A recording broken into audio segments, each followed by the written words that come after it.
Friends, welcome back to our channel. Friends, நம்ம சேனலில் இப்போ பார்க்க போகிறது தட்டைப்பயிர் குருமா வந்து ஈஸியாக சொல்லி பார்க்க போகிறோம். அதுக்கு நான் தட்டைப்பயிர் வந்து ரைஸில் ஊற வச்சு வச்சுருக்கேன். உருளைக்கிழங்கு ஒரு சின்ன உருளைக்கிழங்கு கட் பண்ணி வச்சுருக்கேன்.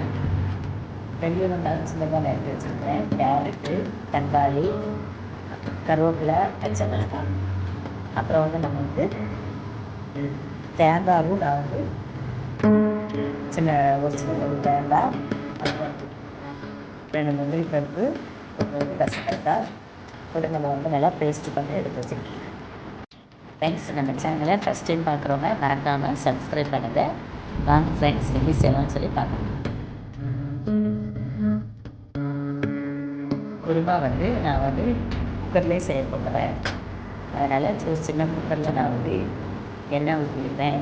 எண்ணெய் ஊற்றி எண்ணெய் காய்ச்சதும் கடுகு போடுங்க. தட்டைப்பயிர் குருமா வந்து நல்லது. தட்டைப்பயிர் வந்துட்டு சில பசங்க பயிராக சாப்பிட்லன்னா நம்ம வந்து இந்த குருமாவாக வச்சு கொடுத்தா சாப்பிடுவாங்க. தட்டைப்பயிர் குருமா வந்து நம்ம வந்து இடியாப்பம், சப்பாத்தி அதெல்லாம் வந்து நம்ம சைடிஷாக யூஸ் பண்ணிக்கலாம். நீங்களும் ட்ரை பண்ணி பாருங்கள், டேஸ்ட்டாக இருக்கும்.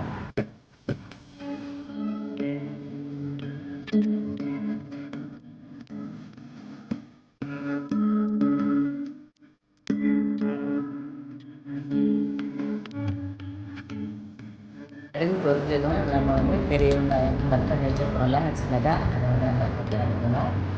அது கூட நம்ம வந்து பச்சை மிளகாயும் போட்டுடலாம். நமக்கு காரத்துக்கு எவ்வளோ வேணும் பச்சை மிளகா அதை போட்டுக்கலாம். ரெண்டு நல்லா வதங்கின பிறகு நம்ம வந்து தக்காளி, வெட்டி வச்சுருக்கிற கேரட்டு, உருளைக்கிழங்கு எல்லாமே போட்டு அதை மிக்ஸ் பண்ணிக்கலாம். இஞ்சி பூண்டு பேஸ்ட்டும் இதில் வந்து ஆட் பண்ணிக்கோங்க.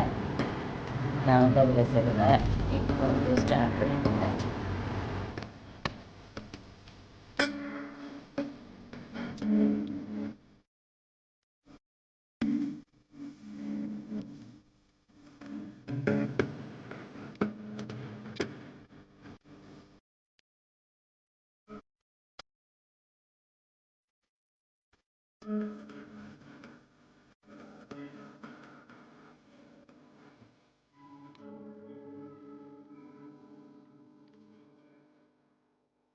வெங்காயம், தக்காளிலாம் கொஞ்சம் வதங்கின உடனே நம்ம வந்து ஊற வச்சுருக்கிற தட்டைப்பயிரை நம்ம இதில் போட்டுட்டு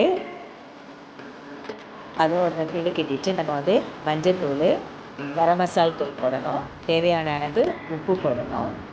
அப்புறம் நம்ம வந்து அரைச்சி வச்சுருக்கிற தேங்காய் பேஸ்ட்டு இப்போ ஊற்றிட்டு நமக்கு எவ்வளோ அளவு தண்ணி வேணுமோ, நமக்கு குருமா அளவு வேணுமோ அவ்வளோ அளவு தண்ணி ஊற்றணும். சப்போஸ் நம்மளுக்கு வந்து காரம் பத்தலைன்னா நம்ம கொஞ்சம் மிளகாத்தூள் கூட நம்ம போட்டுக்கிடலாம். போட்டுட்டு நம்ம ஒரு 5 விசில் வர வரைக்கும் வச்சுட்டு நம்ம வந்து ஸ்டவ் ஆஃப் பண்ணால் நம்மளுக்கு வந்து தட்டைப்பயிறு குருமா ரெடி.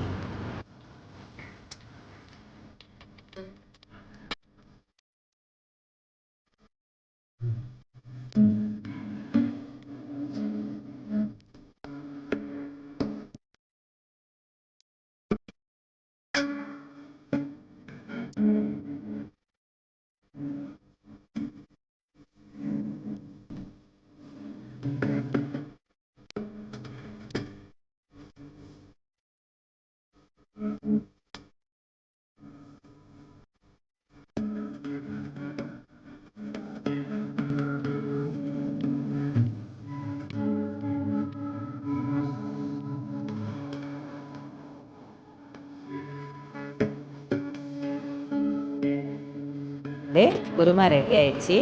நெக்ஸ்ட் வந்து அதுக்கு மேலே வந்து கஸ்தூரி மேத்தி வந்து நம்ம வந்து கொஞ்சமாக கசக்கிட்டு நம்ம வந்து உள்ளே போடுறோம். நல்லா வாசனையாகவும் இருக்கும், நம்மளுக்கு டேஸ்ட்டாகவும் இருக்கும். ஃப்ரெண்ட்ஸ், நமக்கு வந்து தட்டைப்பயிறு குருமா ரெடி ஆகிடுச்சு. நீங்களும் இந்த ரெசிபியை ட்ரை பண்ணி பாருங்கள். உங்களுக்கு பிடிச்சிருந்துச்சுன்னா லைக் பண்ணுங்கள், ஷேர் பண்ணுங்கள், கமெண்ட் பண்ணுங்கள். நம்ம சேனலை ஃபஸ்ட் டைம் பார்க்குறவங்க மறக்காமல் சப்ஸ்கிரைப் பண்ணுங்கள். நெக்ஸ்ட் வந்து இன்னொரு புது ரெசிபியோடு நான் உங்களை மீட் பண்ணுறேன். Bye friends.